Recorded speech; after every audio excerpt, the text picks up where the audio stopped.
Crimes of child sex abuse have shocked Australia. Cardinal George Pell has begun giving evidence. YMCA failed to adequately check a Now, childcare worker's... one devout religious community is in the spotlight. Absolutely no one is above the law. For the first time, what really happened inside an ultra-Orthodox Jewish sect. We are being screwed by the community. And shocking new revelations. I don't recall. He just got that close to perjuring himself. That close. Secret recordings and a cover-up to protect the predators. You assaulted me out there. A sordid scandal played out at a royal commission. Did you understand it was against the law for an adult to touch the genitals of another child? I didn't know that as a fact. Shocked. I mean, did he really say that? All right. New victims speak out. Yeshiva has not ever reached out to me and apologized to me. Whistleblowers pay a hefty price. It felt like we were suddenly reduced to nothing. While one paedophile finally goes public. When I was young, I was also a victim of sexual child abuse. Is it right for me to sit with any perpetrator? This is the story of crimes, conspiracies and cover-ups. For 4 years, you've done absolutely nothing. You stood by and let the misconceptions fester. That's your opinion. And how victims are making sure it never happens again. It's here.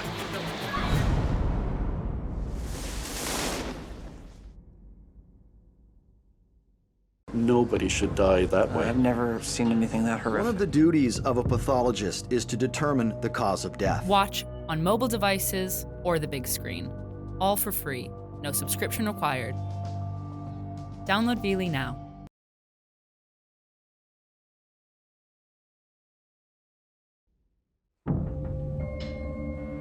I now call Manny Wax.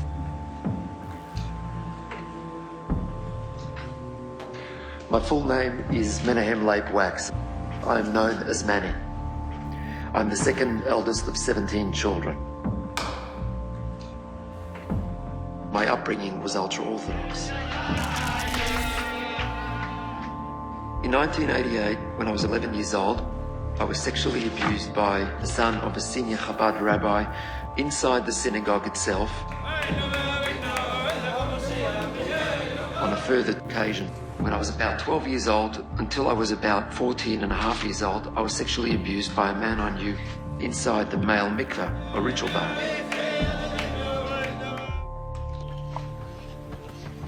I'm sorry, I feel like I need to read it, so sorry.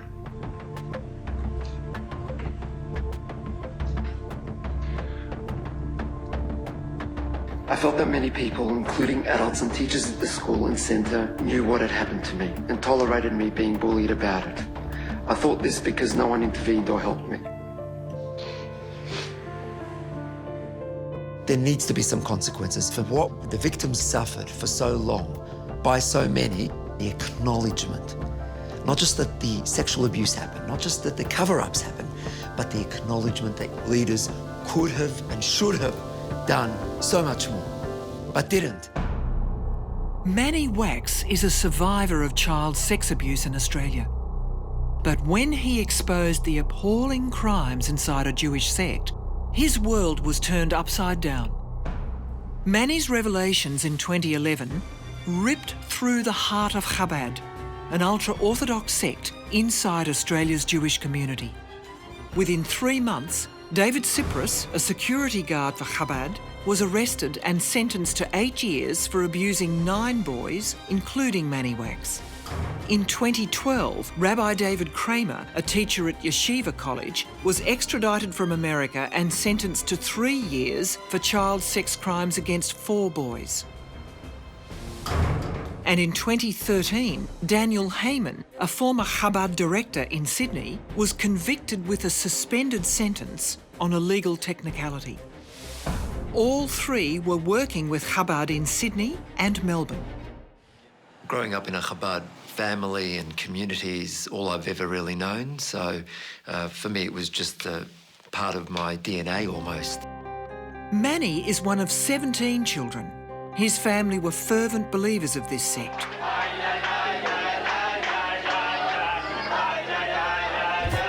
But when he blew the whistle on the sexual abuse scandal inside Chabad, his parents were blacklisted for supporting their son.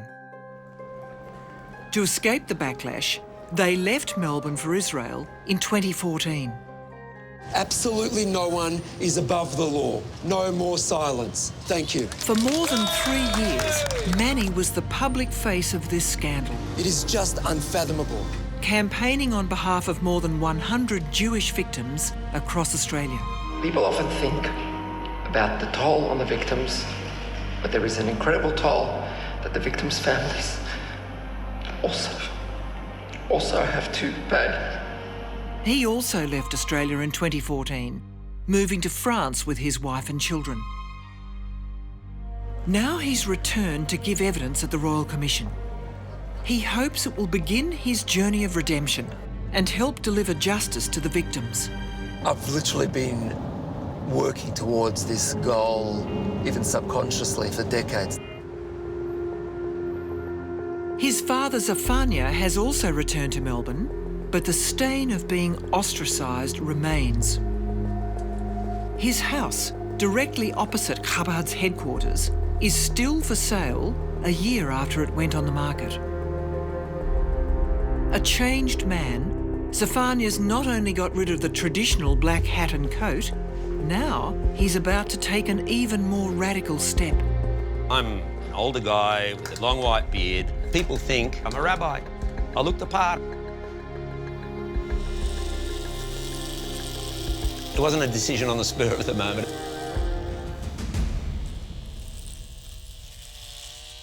It was very problematic for me to be in court looking like them. I just don't want that. For 2 weeks in February 2015, rabbis and senior Chabad officials were hauled before the Royal Commission, an unprecedented crisis in the history of the Jewish community. We know that this sexual abuse has happened. We want to see how the institutions have dealt with it. The Royal Commission will examine whether ultra-Orthodox attitudes may have inhibited victims from speaking out about the abuse. What played out over the next fortnight was the most watched live webcast since the Royal Commission began in 2013. The man Manny Wax believes orchestrated his blacklisting is the chief rabbi of the Yeshiva Centre, Chabad's headquarters in Melbourne, Zvi Telsner. Could I call witness Manny Wax, please? On the 16th of July, 2011, Rabbi Telsner, the head rabbi of the Yeshiva Centre, delivered a sermon in Melbourne from the pulpit about the evils of talking to those outside of the Yeshiva Centre community about matters which might besmirch the Yeshiva Centre community. Without naming any names, Rabbi Telsner asked the audience, "Who gave you permission to talk to anyone? Which rabbi gave you permission?" He was frothing at the mouth almost at the time. Rabbi Telsner then said, "The rabbis have the power to excommunicate people when they disobey the rabbis. Now I am saying clearly, if you think it refers to you, it does. Don't think it means someone else." Well, I thought it meant me. I felt threatened and outraged. I walked out of the synagogue and approximately 8 women walked out with my wife in support of her. Could I call, please, Rabbi Telsner? It's extremely rare for an Orthodox chief rabbi to be grilled in a secular courtroom. The front row of the bar table were all women. For some of the rabbis, this was a big problem. In particular, as Rabbi Telsner, for him to be cross-examined by a woman, for him to be cross-examined at all and put in the dock at all is absolutely just a woman. Rabbi, you preach so strongly about not speaking without your rabbi's permission. Now, in the intervening period, have you ever once spoken publicly and said to your community, "You know, when I preach so strongly about speaking out without my permission, I actually wasn't talking about Manny Wax"? Did you do that? No. Because you stood by and let whatever misconceptions had arisen, and you let them fester, didn't you? That's your opinion. Yes, and that is a particularly cruel position for you to have adopted, Rabbi, when you know very well Manny Wax's family suffered ostracisation in the wake of your sermons? For Manny, the backlash to his public campaign was vitriolic. That I'm a media whore, that I'm in it for the money, that my family and myself are all damaged. We felt our world was flipped upside down. Every aspect of our lives involved the Yeshiva community. We lived across the road. For Zephania, it was seismic. It felt like we were suddenly reduced to nothing.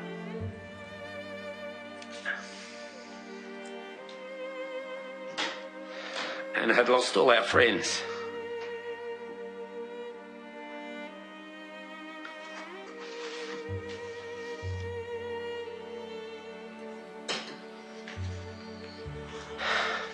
You please read the last sentence. I'll take over. This caused immense emotional pain and trauma for me.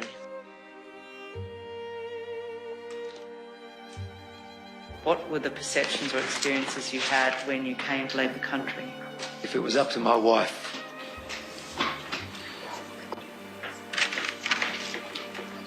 we would have left a long time ago.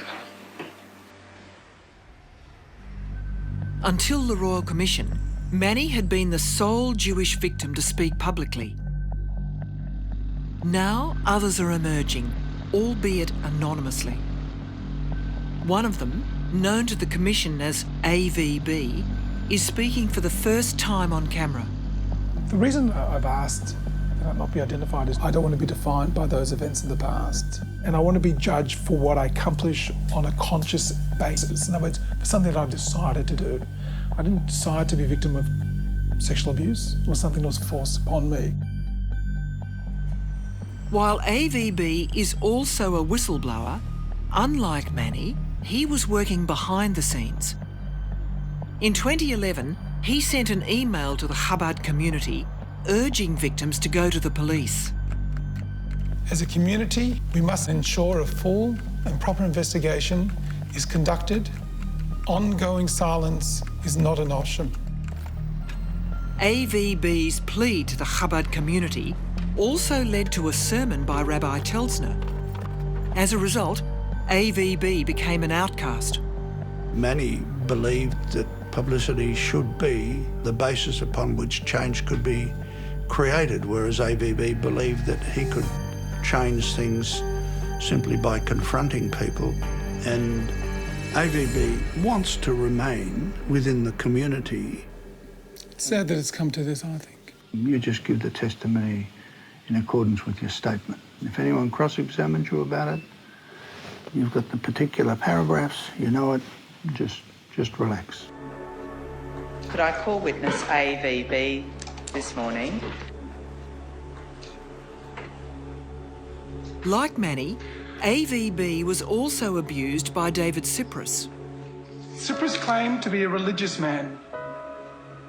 Cyprus befriended me and then forcibly sexually assaulted me in a classroom at Yeshiva College in Bondi. I remember thinking at the time about the cliff that was nearby and that I wanted to die. It's the most vile and destructive thing you can do to a child. You rip away their innocence. I was nothing. I have experienced bullying, intimidation, and ostracization. I believe this is as a result of me speaking out about matters of child sexual abuse.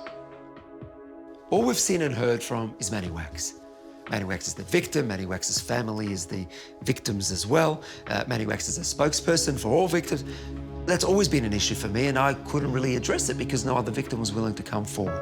I think all of a sudden they heard, it's not just Manny Wax, there are really other victims. His testimony confirmed Manny's and confirmed mine. Just change AVB to Manny Wax and it's all the same. And him and his wife were able to testify the damnation that you suffer here, the way it breaks you. Recently, the night before my daughter's bat mitzvah party, my daughter was very distressed and told me that everyone hates us. and that she was nervous that no one would come to her bat mitzvah party. At a time when support and love are needed, we are facing hate and vitriol. In a way, they're in a much worse position than I am. As much as we've suffered, they've got kids and they want to stay in the community. You realise that your failure to act has caused this man and his family a huge amount of suffering, don't you? I do not believe that my sermon was in any way a major contributor to his shunning. Major. Let's take out the word major. We don't need it. For 4 years, you've done absolutely nothing, and today you make this pathetic apology. Is that it? Is that the most you're ever going to do?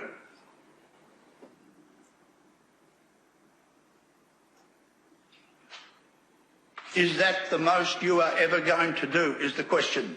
I mentioned previously that if anyone thought that the sermon or anything that I said is offensive or is hurting or has caused them any damage, I sincerely regret that it has.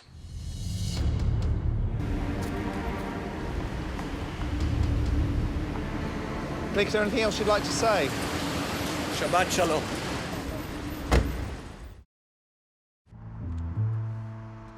As the backlash worsened, AVB called members of the board of Chabad's headquarters to seek their support. Instead, he got this.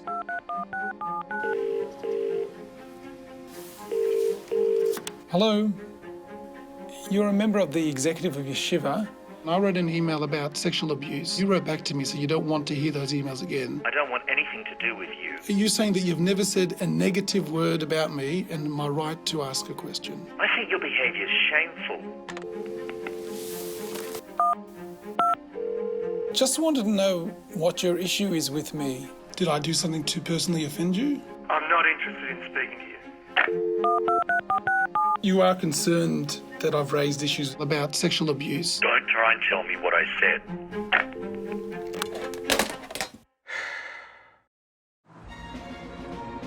Day after day in the dramatic 2-week hearing, rabbis and senior Chabad officials either pleaded ignorance... I'm not sure. I do not know of any such conversation. ...offered excuses...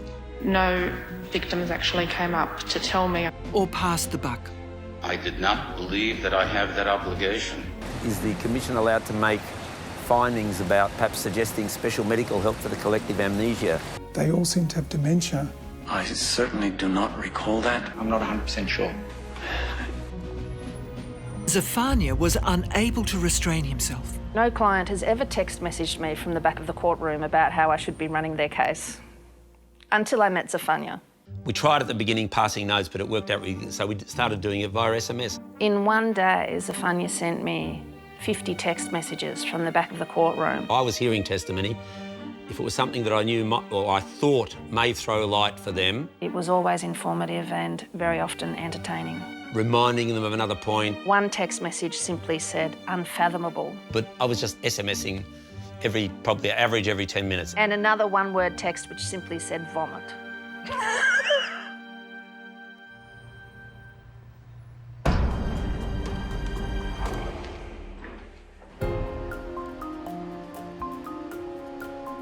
Rabbi Glick was the principal at the time of the abuse at Yeshiva College in Melbourne and was in charge when Rabbi Kramer was allowed to flee the country in 1992. In addition, David Cyprus remained working as a security guard for almost 2 decades after sex abuse allegations first surfaced. The fact is that a number of students of the school, under your watch, suffered abuse in various different circumstances. Is there anything you want to say about that? I actually feel sickened by it. I see that many mistakes were made. Have you personally made any effort at all to do anything to help either of my clients? I can't really say whether I have or haven't. I most probably haven't.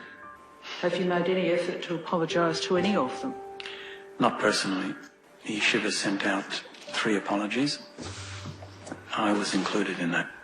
Yeshiva College sincerely regrets and unreservedly apologises for not informing the police at the time the allegations arose. While officially there were statements of apology, unofficially the shunning of Manny, Zephaniah and AVB continued. Although Rabbi Glick is no longer the principal, he's still head of the spiritual committee. If Rabbi Glick was serious, he needs to take responsibility for his action. Once he resigns from his senior positions, I'm happy to meet with him and to talk to him, and I would be more than happy to accept his apology then. As the Royal Commission entered its second week, Yossi Feldman, a senior Chabad rabbi from Sydney, made a stunning admission that sent shockwaves across the Jewish community. You believed a teacher could lie down with a student and massage them, a child. Lie down in a bed and massage them. Is that your evidence? I don't see that as necessarily being sexual. Did you understand it was against the law for an adult to touch the genitals of another child? I didn't know that as a fact. We might leave it at that point. Staggered. I mean, everyone was just shocked. I mean, did he really say that? Rabbi Yosef Feldman received widespread backlash.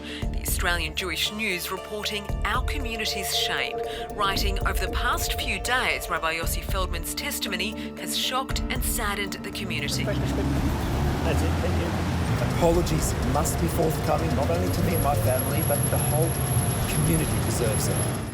The 10th and final day of the hearing delivered another explosive moment, this time exposing the hypocrisy of the most senior Orthodox rabbi in Australia. Right, call please Rabbi Klufkamp. Do you agree that too many people have engaged or indulged in personal attacks rather than addressing the issue of the adequacy of yeshiva's response? Too many people. I think one person is already too many people on this issue. So I would agree with you on that basis. Armed with a damning text message, Manny's lawyers lured Rabbi Klufkamp into a trap. Rabbi, you, I think, have been following proceedings in this commission quite closely. I've been following the proceedings, yes. Yes. Were you watching or listening when Manny Wax gave evidence? I actually was in surgery at that time, so I was under general anaesthetic, so that day I wasn't really following the proceedings. Sorry, you had surgery on what date? The surgery I had was on Wednesday. Yes. Manny Wax gave evidence on Tuesday. On Tuesday. So in those 2 days I was preparing for the surgery and I didn't follow the Royal Commission on those days. Are you sure, Rabbi, that you did not watch or listen to Manny Wax give evidence? I may have seen parts of it, but I certainly did not watch the entire thing. He thought he was in hospital, he thought he was under anaesthetic, and someone in court there, a lawyer, said he just got that close to perjuring himself. That close. Rabbi, did you, before lunch on Tuesday, the 3rd of February, send a text message to Zeddy Lawrence at the Australian Jewish News about Manny Wax's evidence? I don't recall. You don't recall? Did you, Rabbi, send a text message to Mr. Lawrence saying, Zephaniah is killing us. Zephaniah is attacking Chabad. He is a lunatic on the fringe, guilty of neglect of his own children. Where was he when all this was happening? I may have sent that, yes. Thank you. No further questions. The reaction in court, I think there was an audible gasp. That SMS was a gift from heaven because it encapsulated in 3 sentences everything that's wrong here. Today. Not what happened then, but what's wrong today. All I needed was to show this little text message, which encapsulates what he is. Two-faced. Would you like to say anything? Not really. I've said everything to the Royal Commission. With the 2-week hearing over, the Royal Commission must now decide whether to recommend criminal charges. The only thing that would satisfy me in the dock would be, listen, I'm not going to apologise now because I realise how ridiculous that would look and how insincere that would look. So I'm not going to do it. I would have accepted that and I would have thought, right, you get tick 1 on the scale of 1 to 100, you're at 0.1 instead of being minus 100. The Royal Commission ensured that some of these senior officials took responsibility by acknowledging that this happened and apologised for it. In some cases I've accepted, but in other cases there needs to be some consequences. And in Rabbi Telsner's case, in Rabbi Glick's case, that consequence needs to be removal from their position, full stop. Father and son remain divided on the outcome. Do you have some knowledge of actual change happening now? This finished 24 hours ago, 48 hours ago. Give them a chance to actually respond, because there's no point to continue fight with them. I'm not fighting. I'm being asked, for instance, what I think, and I don't believe any of the apologies, not one. Zafania is heading back to Israel. Turn around, please. Turn around. Okay, bye-bye, Menachem. All the best to you, really. I hope everything works out for you.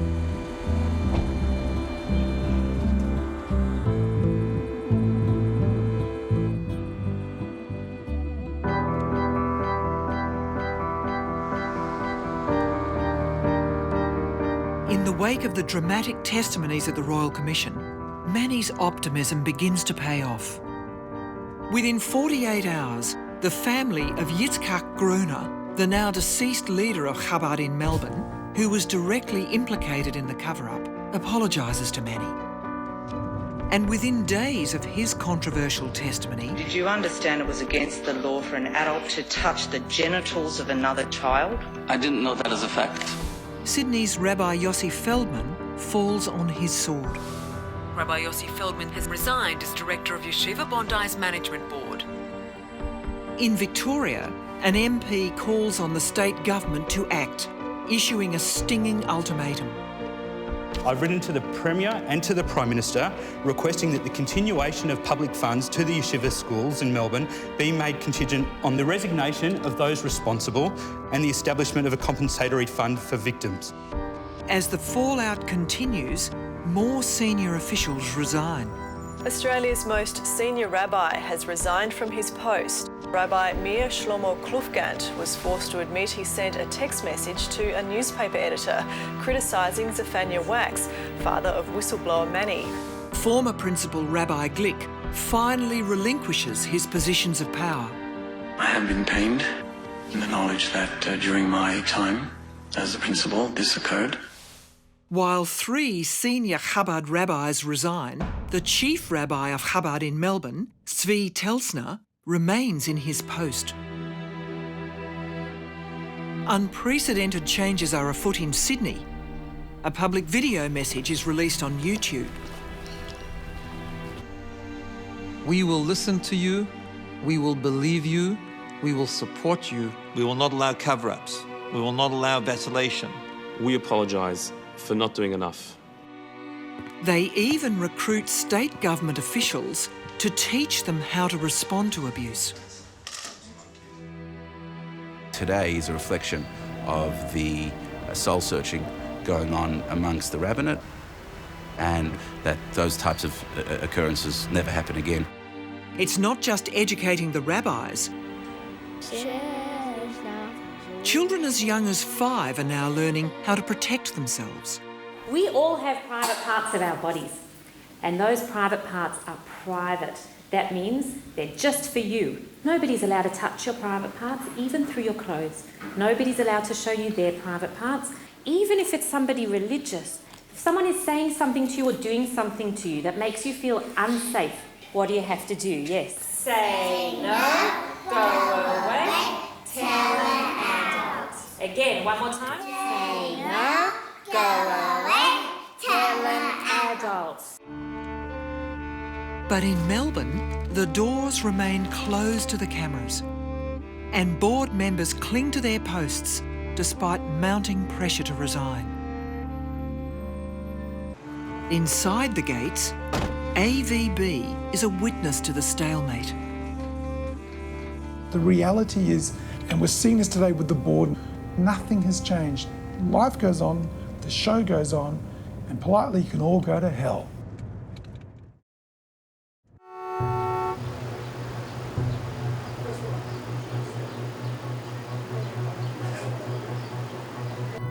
Several months after the Royal Commission, Manny visits his parents at their home near Tel Aviv. Hi, it's me. Hello. But the sex abuse scandal has caused deep divisions between Zafania and his wife, who is still a fervent Chabad member. My wife and myself have different views, not in relation to the basis of Judaism, but in relation to ultra-Orthodoxy in general and Chabad in particular. His problem, he left Chabad, but he shouldn't leave Chabad. I'm a very much Chabad. I will never leave Chabad. This is my life. I'm still a Lubavitcher. Because they're bad, it means all Lubavitchers no good. Preparations are underway for a party. Members of the local Chabad community have been invited. Did she make the food? Yeah. Really? Wow. אבל כי מנחם יהיה פה. אז זה מפריע לכם? יהיו פה אנשים שלוקחים וידאו. וידאו? כן, וידאו, לא סתם וידאו, זה בשביל מה? טלוויזיה? אני לא יודע, עושים סרט, משהו, מנחם. Some Chabad guests threaten to boycott the party if the cameras are rolling. What? So you deal with it. Leave me out of it. I'm not... Yeah. Speak with Menachem. היי, בוא. אני יודעת. אבל זה לא יעזור כלום, אתה לא מבין מה קרה פה. מה קרה? מה קרה? צפניה... I'm not involved in all this. I'm not involved. I don't know exactly what the problem is. I don't know if it's just they don't want to be on film or because Chabad's involved and they don't want to show Chabad in a bad light. Let them stay. What do you care if they stay? Steffi, they can stay for sure. They can stay and eat, of course, but no cameras. No. הם לא רוצים עכשיו. Put away. Cameras off. Put away. חכי עוד רגע. Off. I'm extremely annoyed about this, that this whole thing was hijacked by them. Did you bang on the door? No. What was that noise? I had to close the door. Oh, I thought you were slamming it a whole lot of times on purpose. No. You close it, sorry. Close it. You see how sensitive everybody is? Look at that. What a riot.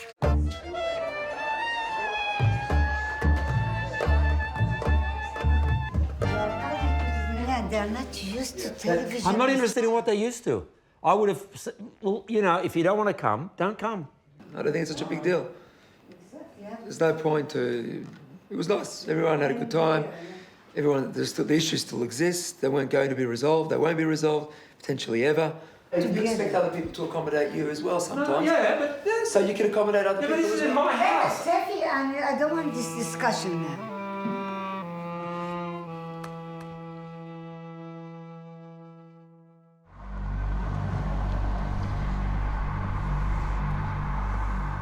And I often go at running. Sometimes gone as early as 3 in the morning. This has given me a lot of space to think and try and deal with my emotions, trying to work out where it's all going. Back in Melbourne, the intimidation of AVB and his family worsens.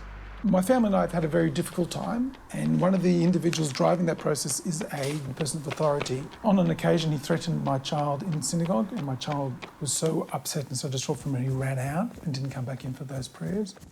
So he's made our life very difficult. To protect his family, AVB goes to the police, who advise him to take out an intervention order.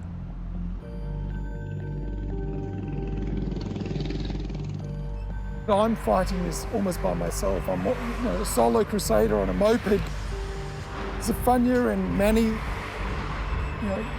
they moved on.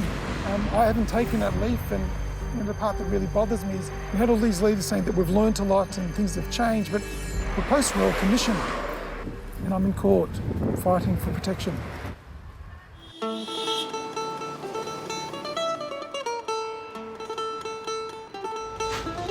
Don't make it so hard for yourself. The rum and raisins is good, the nougat is great. לא, אולי גם מהשוקולד הזה, תודה. מצוין. You want to have a taste? It's frozen yogurt, I don't touch it. In Israel, Manny and Zafania discuss the ongoing fallout from the Royal Commission. After the Royal Commission was over, did you have... The adrenaline was finished and you were really exhausted? I was really, for a few days, I was really... Absolutely a couple of weeks even. Really exhausted. I hadn't realised it at the time. Yeah, it was completely exhausting.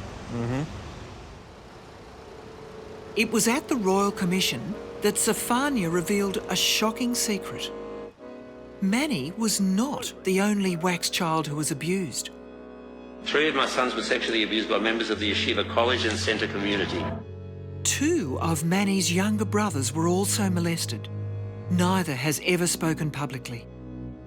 One of them, his brother Yankee, now lives in New York, and Manny is going to see him. You going to see Yankee there? Yes, I've spoken to Yankee, and I understand he might even talk publicly about the fact that he was a victim as well. It will be interesting to see. I'll hang out with him for a few days. He's become a bit more positive lately as a result of the Royal Commission. Yes, yes, he has.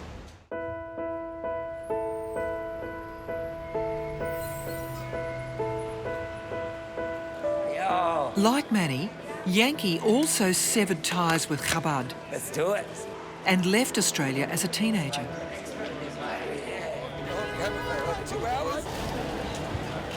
Cheers.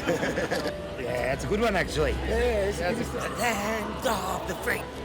Menachem, I don't know what you're thinking, by the way. He was also abused inside the Chabad headquarters in Melbourne by his teacher, Rabbi David Kramer. He locked the door and he said, lay down. And I'm like, what the hell? And he started like maybe... Were you drunk at all or anything like that? I was freaking 9. Oh, 9? Oh, my God. How can I be drunk? And then I remember Handel Zabrowski knocked on the door. Yeah. And he started. And he jumped up. And that's when till then, actually, I realized nothing was wrong. Till he jumped up like that and ran to the door. Jesus. And then Handel said, why is this door locked? Or something like that. Yeah. It's never not meant to be locked. No, of course not. Inspired by Manny, Yankee has agreed to go public with his story. If my speaking helps other victims, helps them realize they didn't do anything wrong, they shouldn't feel like victims and they shouldn't be ashamed of it. And if I can even help one person by me becoming public, then this is worth it. In 1992, Chabad's headquarters offered to pay for Rabbi Kramer to flee the country. In 2008, he was jailed for raping a child at a synagogue camp in Missouri. My drama started when I found out that Kramer reoffended, much worse than what he did to me.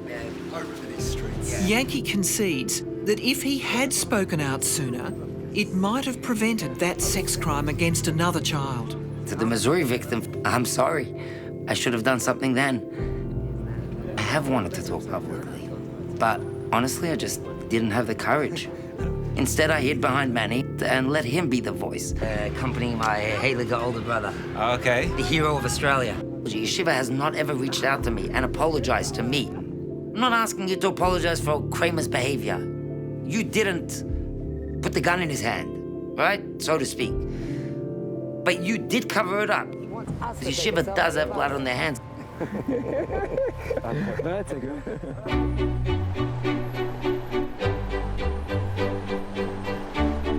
Before Manny was abused, he was a fervent follower of Chabad. As a child, he used to visit its global headquarters in Brooklyn, 770 as it's known. The ultimate pilgrimage for Chabad Jews. Wow. In the aftermath of the Royal Commission, senior Chabad rabbis in New York, who had remained silent for 4 years, issued a statement saying they were appalled at some of the testimonies of their peers in Australia. It's Manny's first visit to 770 in 2 decades.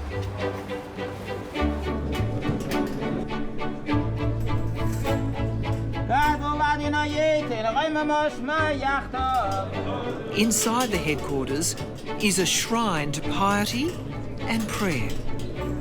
It hasn't changed a drop, right? It hasn't changed. If Manny walked inside the Chabad headquarters in Melbourne, he'd be considered by some a traitor. Here, he's welcomed by some as a hero.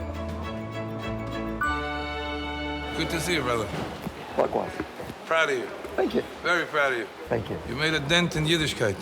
Thank you. In big time. A dent in Yiddishkeit, okay. Dent is a good thing or a bad thing? A dent is a great thing.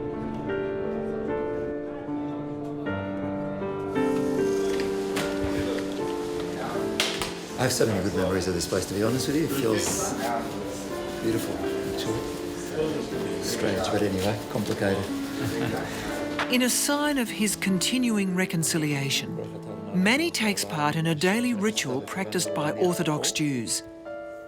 The boxes contain the scrolls of the Holy Torah. Mikol ha'amim, v'natan lanu et Torato, Baruch atah Adonai, natan Torah.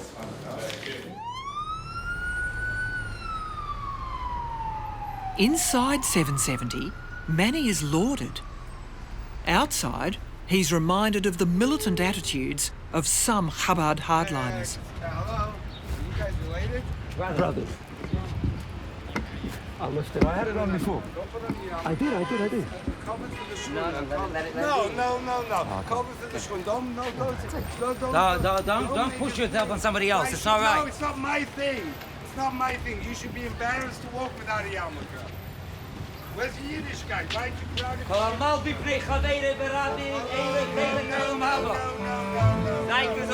where you place it.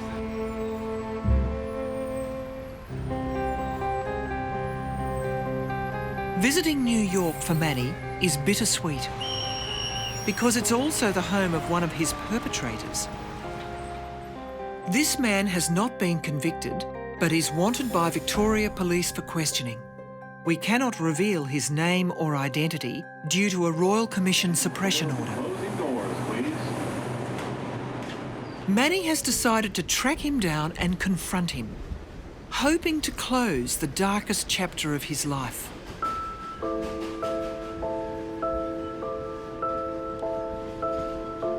The abuse first occurred inside the synagogue itself.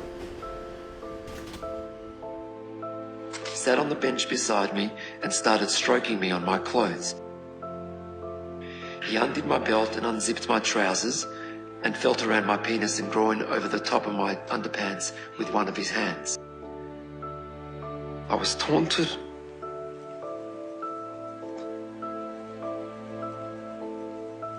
and bullied and called gay at school.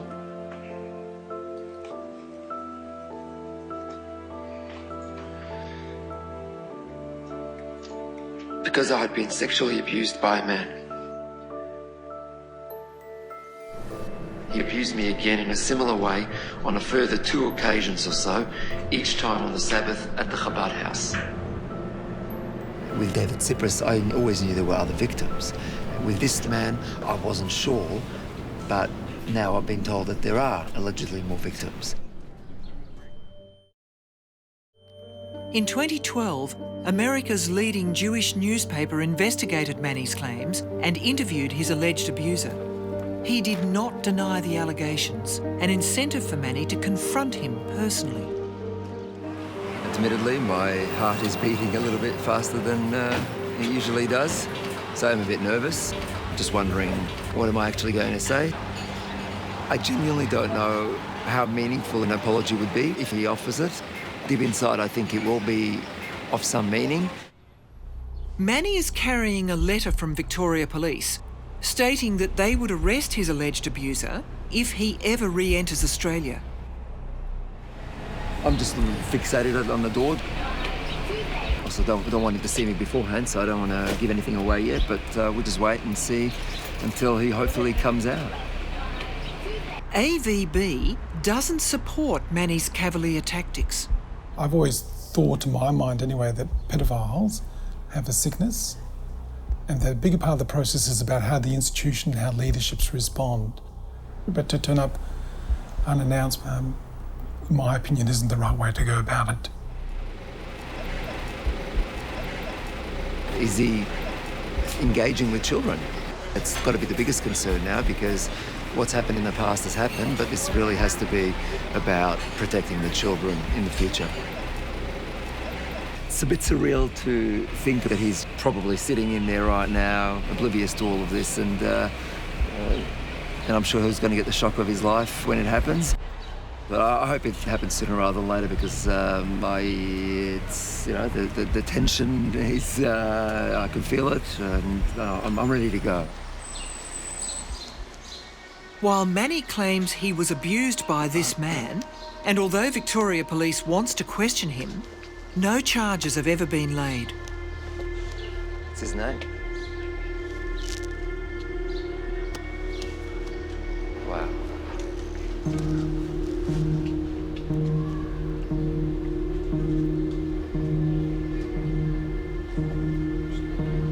All right, we're gonna do it.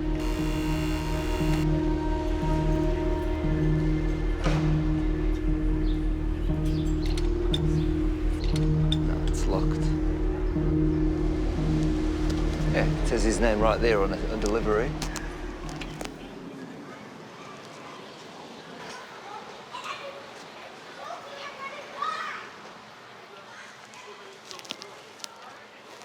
He's here. I saw you. Come on.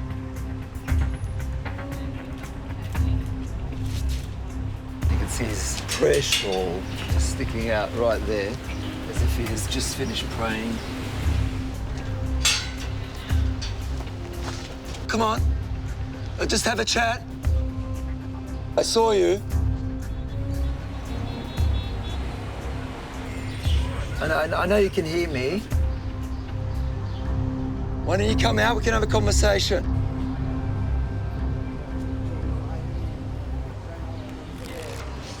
With no showdown, Manny leaves a note asking him to make contact.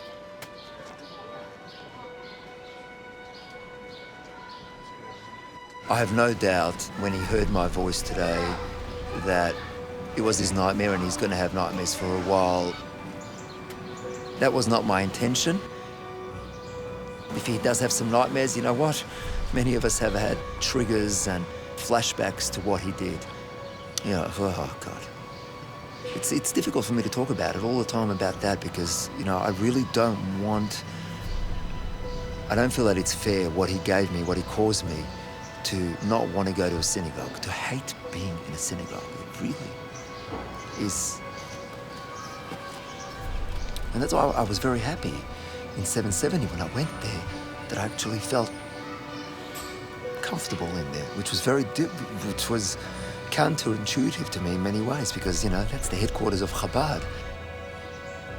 And knowing that he has allegedly done it to others and the potential that he is doing it to other people now,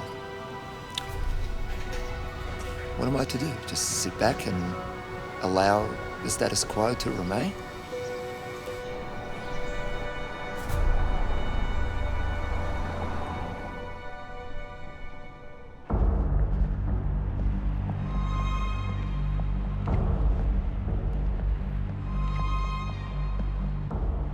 Having come so close to his own abuser, Manny heads to Los Angeles to find AVB's perpetrator. He wants to understand if former pedophiles can be part of the healing process. Known him since I was a little kid in Sydney, the age of 7 or so. Used to hang out at his house very often. Very fond memories of him, always liked him, always made us laugh. But there was this dirty little secret I didn't know anything about.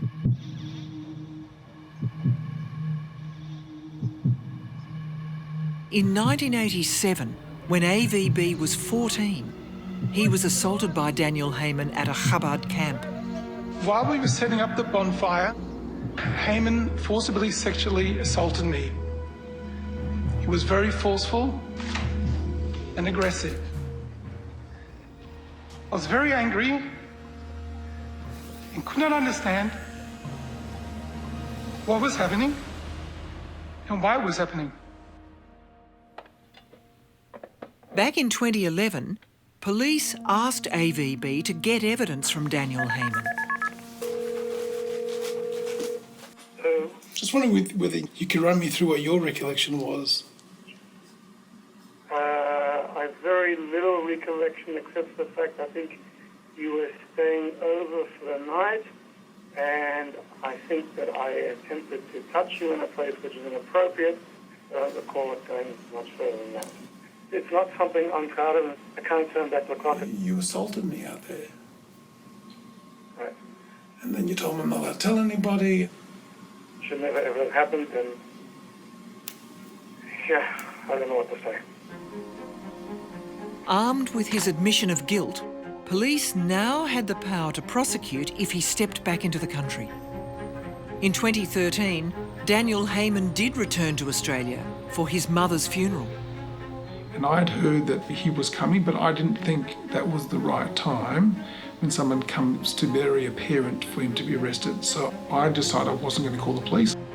But Manny couldn't resist and alerted authorities. It wasn't a simple decision, but I really didn't have much of a choice. Daniel Heyman was given a suspended 19-month sentence for his aggravated assault on AVB. He gave me what I felt was a very dirty look outside the courtroom when he was convicted. And I felt his pain, I felt his anger, I felt it was, why did I do it? And I'd like to talk to him about all of these things.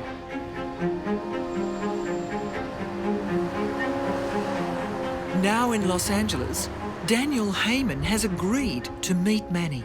I think in some ways, greater courage is needed by the perpetrator to share their story, because victims will often have the sympathy of the community, whereas the perpetrators will have the complete opposite. The move outrages AVB.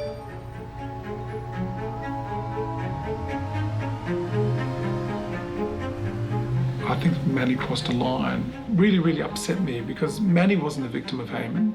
They're not Manny's crimes to forgive.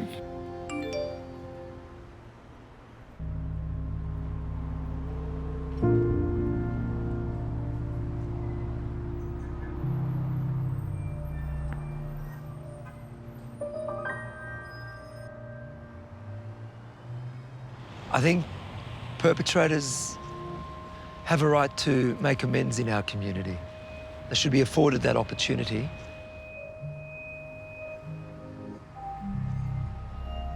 I was also honest with him. If you were my neighbour, I said to him, no, I would be warning my kids about you in a careful, sensitive manner. So the reality is you're going to be labelled a pedophile for life, and that is just the difficult fact that you need to face. It's not an easy thing on his part and his family's part. His wife was there as well. I think he has a very important role to play in all of this. In terms of the research that's required, how many perpetrators are we going to actually have the opportunity to engage with? He can help inform the recommendations and the studies that we want to undertake. Daniel Heyman explains why he has agreed to go public for the first time. Well, we discussed it and we decided it's probably better to appear in it and to do something than do nothing. Because nothing almost makes you look like much worse. But Manny remains morally conflicted by the encounter. Is it right for me as a victim advocate to sit with any perpetrator? But I'm doing it, I feel, for the greater good. It wasn't to give me closure.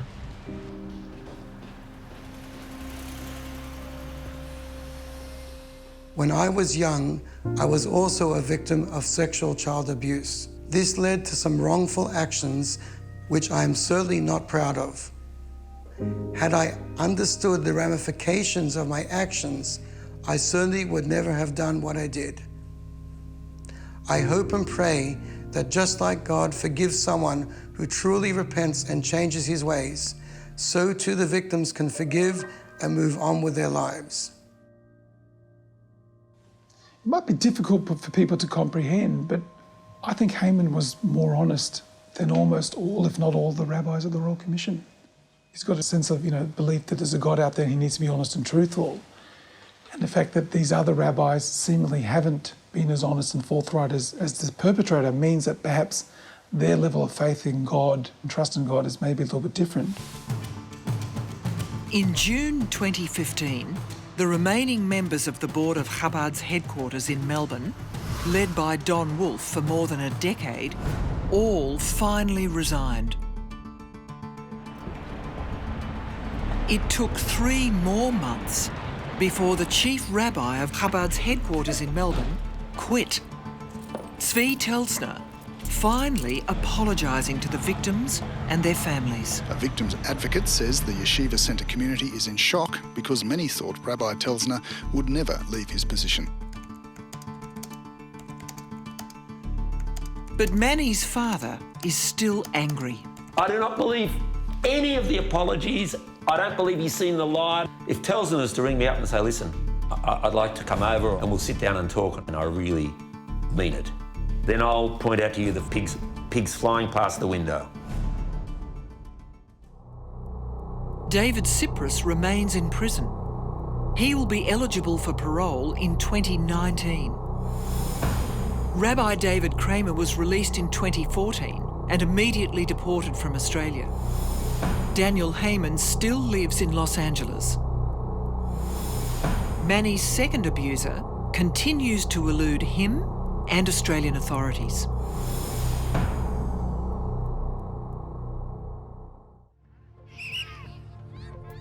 For AVB, his battle has been won, but the war is not over. As a parent, I'm trying to ensure that I'm providing a safe environment for my children, and also I'm trying to ensure that those errors never happen again. And sometimes the best way to fight that is to keep the bastards honest. And the best way to keep the bastards honest is if you're amongst them and, you slowly grind them.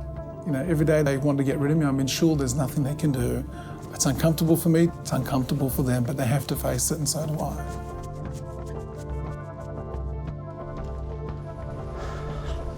For Manny, 4 years after blowing the whistle, the fallout from the Royal Commission has justified his campaign. I've gotten to a stage now where I feel really exhausted of years of fighting against yeshiva, against Chabad. I'm tired. It doesn't mean I've given up the fight. Now, it is the community's responsibility to ensure that everything that's come out of the Royal Commission is followed up. They can't leave it to me anymore. It's every person's responsibility, because if we don't get the change that we so urgently require, both in terms of culture and the leadership, then nothing is going to really change.